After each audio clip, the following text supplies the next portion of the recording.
Just how valuable are our game collections? Black Widow cleaned up at the box office and in streaming. And I finally went to a theater so I can review A Quiet Place Part 2. All that and the latest and everything cool today in The Rundown. Hey, welcome to the Electric Playground. My name is Victor Lucas, and I'm so happy that you have joined me for The Rundown, which is brought to you by our friends at the Gaming Stadium. They are Canada's leader in online esports tournament facilitation. They've got cool tournaments happening every single weekend. So to find out more, head to their website at tgs.gg.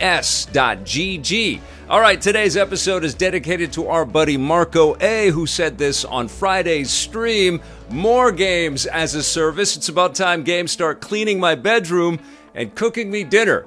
He was joking about the fact that the Assassin's Creed franchise is about to move into the games as service model, which is very controversial, always controversy in the video game industry, including about how much video games are actually worth. Over the weekend, Twitter was alight with all kinds of comments about the recent sale of Super Mario 64 for $1.5 million. That is a boxed, sealed copy that was WATA graded at about 9.6. And WATA is a grading company that will take a look at your game collection and assess its value based on the box condition and the label condition and the condition of the discs and the cartridges that you send in for appraisal. And then they will package them all up into a fancy box with the WATA grading symbol and all that stuff. Well, this 1996 copy of Super Mario 64, the North American region version of the cartridge, one that I think many of us have in our collections right now, actually sold for over $1.5 million. So that makes it the most expensive video game ever sold, which is kind of crazy because it's such a recent game. I think historically, I mean, it's going back a ways now, but so many of us lifer video game fans out there have that game in our collection. Just a few days prior to that, the most expensive game ever sold was The Legend of Zelda in an interesting print of the first release of The Legend of Zelda for the Nintendo Entertainment System, a version of the game that was only released for a limited time. So it was a little more rare and understandably a little more valuable in consideration with the other copies of Legend of Zelda which are floating around out there, and it sold for $870,000. So this Super Mario 64 copy with the very high grading almost doubled it in value. And so, of course, the speculation is going to go crazy out there, and I think eBay is going to go nuts with estimations and valuations based on people's video game collections out there. But, there is a scarcity with some of this physical media. Some of the games out there, like a lot of the sports games and stuff, there were multiple millions of copies sold, and you can walk into game stores everywhere and find them at very, very low prices. But there are some really cool classic games that were already very expensive if you went to Craigslist or eBay or looked at pricing evaluations online and stuff, but now things are going to go crazy. Now I think the speculators and the collectors and stuff, but video games as a medium is one of the last vestiges of releasing new product in physical form, and the history of video games is so tied to physical media that I think there's going to be this countless generations moving forward of people that want to have complete collections and want to obsess over the idea of collecting all of this stuff. I mean, that still exists with comic books and records and books and all kinds of other things, of course, but now that obsession has, turned its gaze towards video games and all bets are off. I think we're going to start to see some crazy prices that are out there for, games in people's collections. I'm certainly looking at the collection of games that I own in a new light after those announcements. How about you, though? I want to hear from you guys. Do you have, some beloved video game collections, maybe some sealed copies in your collection? Maybe don't put your address. Maybe don't tell people how vast or deep your collection is. But let me know your thoughts on these recent video game purchases and acquisitions, these mega sales, and what do you think it means for the future of video game collecting? All right, let's turn our gaze over to Hollywood, where Disney has got a giant smile on their face because of the success over the weekend of Black Widow. Disney sent out a rare press release over the weekend, not only boasting about the box office numbers for Black Widow, as we are still in the throes of the COVID-19 pandemic, but also the Disney Plus streaming numbers, because this was a premiere access movie that Disney Plus subscribers could pay a little extra for, and they could rent the film over the weekend and watch it that way. And so the movie made $80 million American in domestic box office, which is pretty sensational because theaters are still opening up out there. It made $60 million internationally on Disney Plus, and it made $78 million at the international box office. So it made more than $215 million in its first 3 days in release out there, which is pretty remarkable. And overall, audiences seem to be pretty happy with the film. I saw lots of glowing reports back on Twitter. I really enjoyed the movie. I reviewed it last week for you guys. I don't think it's the best of the MCU films out there, but there's tons of really, really great elements in the movie. It's incredibly entertaining, and I think a huge part of the success of Black Widow, of course, is Scarlett Johansson and the ties to all of the Avengers stories and all of the different movies that she's been a wonderful part of, and I think the movie does a good job at honoring that, but it's all the new characters that we're introduced to, and I just love David Harbour's Red Guardian. I think he's phenomenal. I think Rachel Weisz is terrific in this film, and Frances Pugh almost steals the picture. She's terrific in this thing. So there's lots of great elements, and I think that there was a little bit of nervousness around this because of how many delays there are. It's also an incredibly crowded time right now for Marvel. We were craving Marvel for all of 2020, it felt like, and then we got show after show after show, and so every week it feels like there's new cool Marvel stuff to dive into, and we're also quite removed from Avengers Endgame and all the things that happened there. So I think there was a little bit of like anxiety about how Black Widow was going to perform, and clearly audiences were ready for this, and Black Widow is doing just fine, thank you very much. I want to know what you guys think, though. Have you seen the movie? What are your thoughts? Do you think that it came together quite well? You know, there's obviously a lot more competition in the superhero world out there, but even in the Marvel-verse right now, there's just a lot more competition. And I think I'm going to get into some spoilery stuff on Black Widow in either tomorrow's rundown or Wednesday's rundown, so come back for that. I've also got a surprise interview in store for you guys as well. All right, something else that happened in the movie theaters is A Quiet Place Part 2 continues to rock, and I finally got a chance to see it.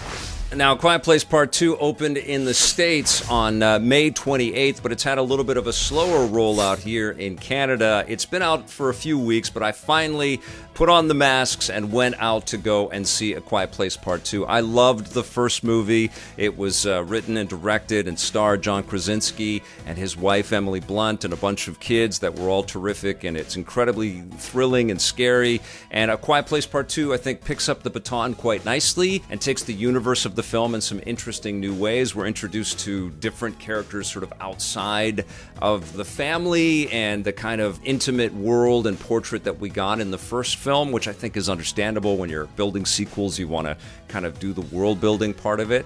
And I think that it's effectively captured. It's just such familiar territory with the Walking Dead TV show and the Last of Us video games and the copious amounts of dystopian, nightmares that we choose to call entertainment, which is kind of strange in a world that sort of feels a little dystopian right now, still, but it's really well presented, and there is a kind of a Last of Us cinematic vibe there was in the first movie as well. If you really believe in the family and you believe in the environments and the world that's built for this family to survive in, it's all about monsters that are blind or don't rely on vision to see the humans, which they just mercilessly kill and I guess eat. They use as food, similarly to the monsters that we just saw in the Tomorrow War. But they have an incredible sense of sound, and that evokes a little bit of the clicker reality that we have in the Last of Us games as well. And so everybody has to be deathly quiet in these movies, and you also feel that way when you're in the theater watching this movie. Like every sound, every rustle of popcorn bag, every squeak of chair takes you out of the experience a little bit, because you're just like, don't make a sound. Everybody has to be quiet. Now, they did an excellent job of taking us into this quiet space by having people that were deaf in the film and using sign language. And I think that made for some really fantastic character choices, but there was a practicality to that, right? The family knows how to sign to each other, and there's a great deal of trust and respect and concern and care for each other based on individuals with their inability to hear what's going on around them or to hear the sounds that they themselves are making. And you have that empathetic vibe as you're watching this movie because you know this really brave girl can't hear the sound that she might be giving off, and she can't hear when the monsters are creeping up behind her. And so there are a lot of jump scares that are effective, and there's a lot of fantastic audio work in this film. I do have to say, though, that I watched it in a kind of an empty theater, which is understandable. It's been out for a few weeks, but also everybody's playing COVID safe right now. So there was like 5 other people in the theater, which made me more comfortable to be out in a theater, quite frankly. But it removed a little bit of that audience participation, which you want out of a big epic horror experience like this, or a thriller experience like this. And also the fidelity of the screen. I've been watching, and playing games and stuff on my television for years now, but over this last year, it has become my portal to escapism in a pretty grand way. And I've streamed lots of blockbuster films and lots of incredible streaming shows and stuff. And my fidelity on my OLED is pretty damn good. And it was a little weird. I was not in the biggest theater at this multiplex that I went to, and so the screen wasn't that large, but it was also not that crisp. And so it was a little blurry, and the audience really wasn't there, and the chair just over my left shoulder was creaking every time the person was adjusting their chair. And it wasn't their fault, it was just part of the theater. But you know what I'm saying, it took me out of the fear of the film. And so my thinking is that the movie is really well crafted. It's perhaps, understandably less shocking, and I don't feel for the new characters in the same way that I felt for Krasinski and Emily Blunt working together to try to keep their family alive. That was very powerful in the first film. It was less satisfying, I think, contextually and with the character choices and the world-building choices than the intimacy of the first film, but coupled with my less than stellar and optimum, theatrical viewing experience, I feel like this is something that will play very nicely for you if you can get your family members and your cohabitants in your house to just be quiet and watch this at home. And I'm sure it's coming home very soon because release things are all shifting and changing all the time. I definitely think you should see this movie. It really doesn't stand apart without seeing the first one, though, and I think that the first Quiet Place film is better than this. But this was very entertaining. I'm going to give A Quiet Place Part 2 an 8 out of 10. And I just have a couple more quick things. I played more of Monster Hunter Stories 2 Wings of Ruin, and I can say emphatically that it is a terrific experience. Absolutely gorgeous game, beautiful cut sequences, energetic and very flashy battle sequences. It's a turn-based JRPG in the sort of the most traditional sense of that genre and that phrase, but it's really engrossing, and I just really got captivated by getting into the combat and collecting all of these little monster eggs and growing my monsties. The story's, a little pedestrian and a little formulaic. We've seen a lot of these kind of chosen one type stories out there, and you're going to be the one that can figure out how to defeat the huge obstacles and help the villages and tame the wild beast that's threatening everything. But it's still engrossing stuff, and I think it's because of the extra layers of production polish that Capcom put on this. They didn't need to. I think the Monster Hunter brand is so substantial at this point, the fan base is so huge, but they went above and beyond. It's just a feast for the eyes, and the music is beautiful, and the character work and some of the voice work is really charming and fun as well. Not everything is perfect. I think I like Rise and the action-adventure type of gameplay, the action RPG stuff that's in Rise a little more, but I love that this is a great complement to Monster Hunter Rise. And, you know, I'm sure people are still playing Rise quite happily right now and still are impressed every time they boot it up. Well, guess what? I think you're going to feel very similarly to Stories 2, even though it's a different experience. And I think because it is a different experience. And I cannot believe it because, you know, I've always appreciated the Monster Hunter games, but these two on the Switch in this last, you know, several month period, both are breathtaking in their own ways. And they're like truly two of my top 10 of 2021 so far. They are amazing, amazing games. So yes, I absolutely think that whether or not you have a great affiliation or affinity for the Monster Hunter franchise, you are going to be entertained by Rise first and Stories 2. And the cool thing is, you know, I played Stories 1 on the 3DS. I wasn't a super fan of it, but I got the vibe on it and talked about it on the programming. And I'm sure I appreciated it at the time, but I couldn't remember much about it. And I don't think you have to come into Stories 2 with any kind of real awareness or memory or love for the Stories game that was on the 3DS. You can come at this cold. And if Rise was your first visit into the Monster Hunter space on the Switch, be prepared to be similarly impressed by this, you know, a little more young skewing, but incredibly satisfying role-playing adventure. Monster Hunter Stories 2 Wings of Ruin, I think, is an essential Switch pickup this year. I'm going to give it an 8.5 out of 10. And finally, one last thing. Nintendo released a final trailer for The Legend of Zelda Skyward Sword HD, and it does a terrific job at kind of underlying why this game needs to be played. I mean, it's kind of banging the drum on it, but it's kind of like a reminder that this is the prequel. This is the story that sets the whole Legend of Zelda into motion.